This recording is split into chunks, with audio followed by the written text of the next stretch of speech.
ബഹുമാന്യ നേതാക്കന്മാരെ, പ്രിയമുള്ള സഹോദരിമാരെ, കേരളത്തിലെ സ്ത്രീകളും കുട്ടികളും നേരിട്ടുകൊണ്ടിരിക്കുന്ന ഗുരുതരമായ ജീവൽ പ്രശ്നങ്ങളെ ഉയർത്തിപ്പിടിച്ചുകൊണ്ടാണ് മഹിളാ കോൺഗ്രസ് കേന്ദ്ര സംസ്ഥാന സർക്കാരുകളുടെ തെറ്റായ നയങ്ങൾക്കെതിരെയുള്ള ഈ പ്രതിഷേധ പരിപാടി സാഹസ് യാത്ര എല്ലാ ഗ്രാമങ്ങളിലും ചുറ്റി സഞ്ചരിച്ച് ഇന്ന് തിരുവനന്തപുരത്ത് തലസ്ഥാന നഗരിയിൽ സമാപിക്കുന്നത്.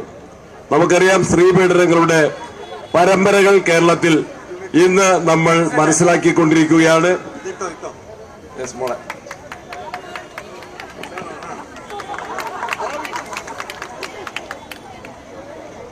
കുട്ടികൾക്ക് രക്ഷയില്ല, പ്രായം ചെന്ന അമ്മമാർക്ക് രക്ഷയില്ല. പീഡനങ്ങളുടെയും അക്രമങ്ങളുടെയും അനീതികളുടെയും നീണ്ട ലിസ്റ്റ് നമ്മളുടെ മുൻപിലുണ്ട്.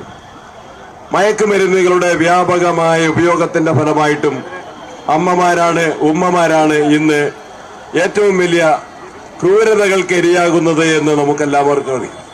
കൂട്ടത്തോടെ കുടുംബത്തെ ഇല്ലായ്മ ചെയ്യുന്ന മക്കൾ ഇന്ന് ഈ കേരളത്തിൽ ഉണ്ട് എങ്കിൽ അതിന്റെ ഉത്തരവാദി സർക്കാരിന് തന്നെയാണ്.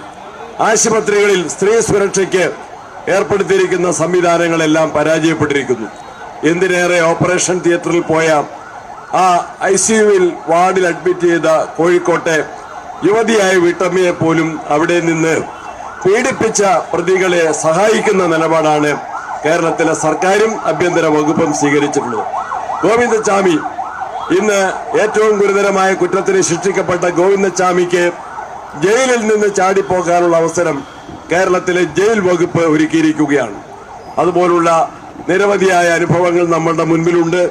ഈ അതിക്രമങ്ങളെ ചെറുക്കാൻ കേരളത്തിലെ സർക്കാർ മുന്നോട്ട് വരുന്നില്ല. സ്ത്രീപീഡകർക്ക് ഒത്താശ ചെയ്യുന്ന സമീപനമാണ്. കുട്ടികളുടെയും സ്ത്രീകളുടെയും അവകാശങ്ങൾ ലംഘിക്കപ്പെടുന്നു.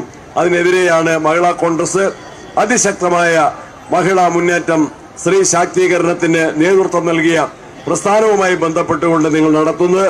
ഈ സമരത്തിന്, ഈ മുന്നേറ്റത്തിന് എല്ലാ വിജയങ്ങളും ആശംസിച്ചുകൊണ്ട് എന്റെ വാക്കുകൾ അവസാനിപ്പിക്കട്ടെ.